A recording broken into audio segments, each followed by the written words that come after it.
Today in /malicious compliance. You wanna know how to get into Harvard? Sure, take a seat. Background. This happens in Latin America, where schools don't give useful tools to pick a career and most students just pick a major they have some affinity with and hope for the best. The most expensive colleges costs around $3,000, $8,000 the semester, so the costs and the concept of student loans doesn't exist here. I'm a psychologist and freelance as a vocational guide for students about to go to college. As far as I know, I am the only person in the whole city that provides this service. Some schools offer seminars to get into college, but nobody helps to know where and what to study. And, if I may be so bold, I'm good at it.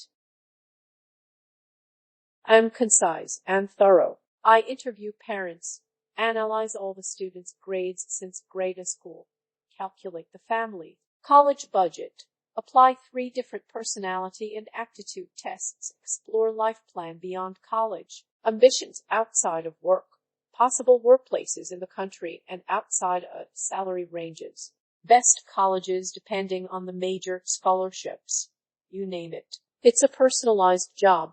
It takes 6 sessions and other 6 hours of research and test grading. I charge dirt cheap for it, about $100, and still most people think it's too expensive, so just middle-upper class families hire me and recommend me by word of mouth. That's why I do such a detailed work. This last part will become important. The store. The client is a 17-year-old girl in her last year of high school. Let's call her Mary. We in January. Mary graduates in May, June. She has good grades and one plan: go to Harvard, study medicine. The parents were on board and I smelled danger, so in the first session I asked if anyone had made any research about admissions to Harvard. No. I then asked about a plan B and other college options. None. Harvard. I asked why Harvard. Because of its reputation. Sigh. Fine. My method works this way. First discover what the family expects from and can offer to Mary, then discover what Mary wants, is and has, trigger a small existential crisis so she may discover her priorities and calling, and then pick a couple of possible majors that work with what she wants to do, to afterwards pick the best and most affordable colleges. As I interview the parents and work with Mary through the sessions, I see that she has aptitude for medicine, a lot of artistic and physical skills, and is indeed smart and capable, and the family could afford any private college in the country, and she could graduate with not much economic troubles.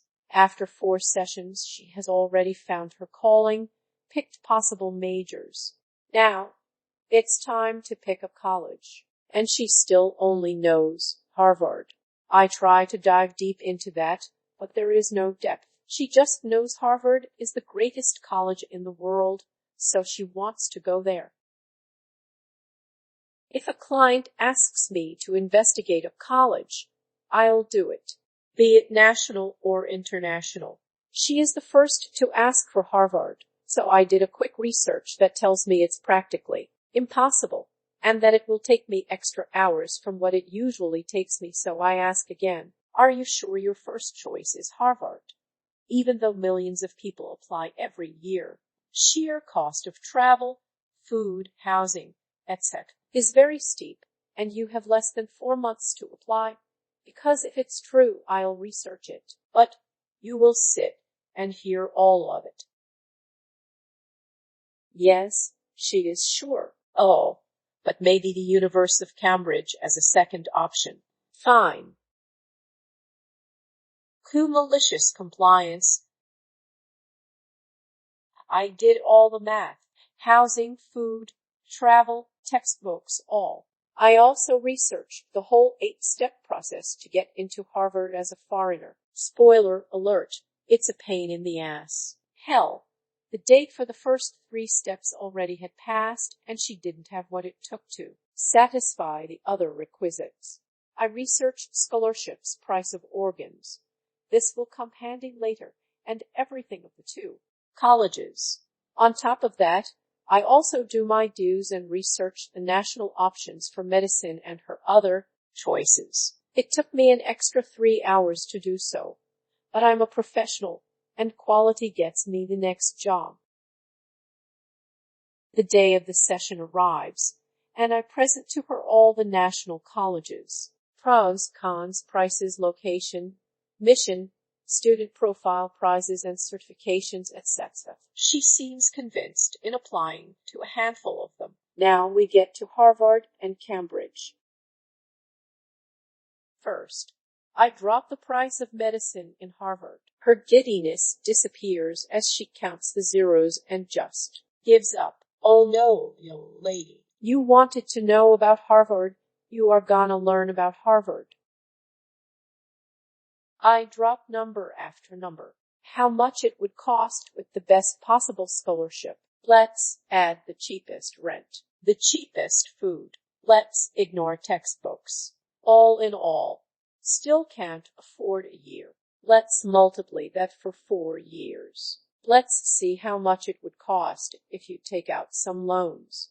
In short, everyone in her family had to sell a kidney or two for the whole process, even in the best case scenario.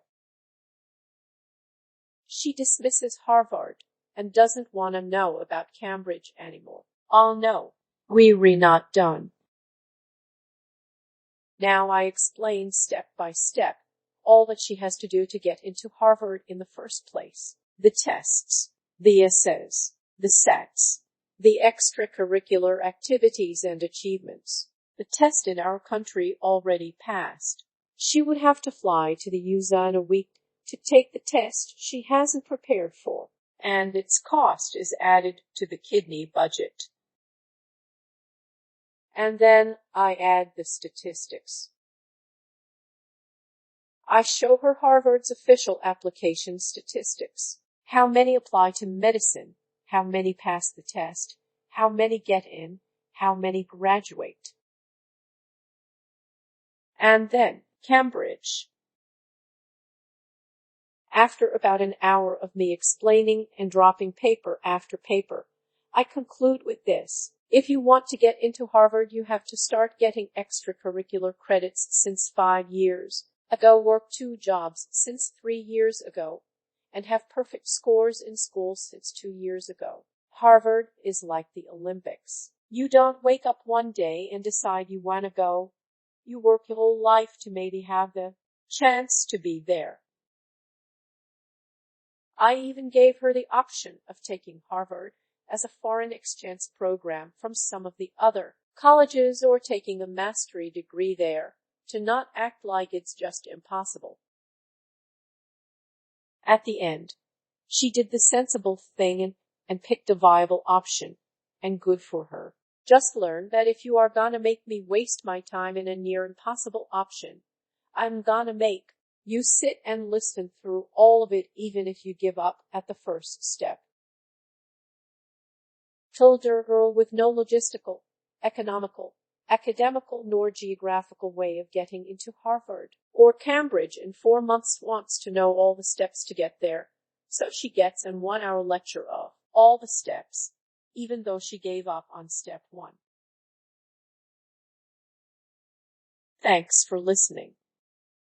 Don't forget to like, subscribe, smash the bell, and whatever else our YouTube overlords require nowadays.